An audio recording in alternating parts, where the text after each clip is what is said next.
ত্বকের কালো দাগের চিকিৎসা পদ্ধতি নেবার পরবর্তী সময় ফলো আপটি আপনারা কিভাবে নিশ্চিত করে থাকেন? সেটা না ট্রিটমেন্টের উপর ডিপেন্ড করে।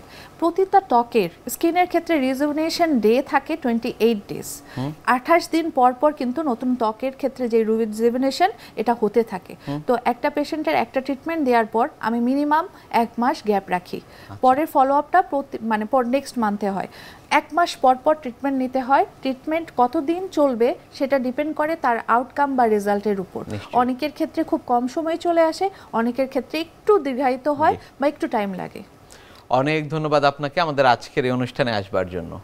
আপনাকে অনেক অনেক ধন্যবাদ। বিশ্বের যে কোনো প্রান্ত থেকে যে কোনো সময় আপনাদের পছন্দের অনুষ্ঠান স্বাস্থ্য প্রতিদিন দেখতে ভিজিট করুন আমাদের পূর্ণাঙ্গ ওয়েব পোর্টাল www.ntvbd.com এ।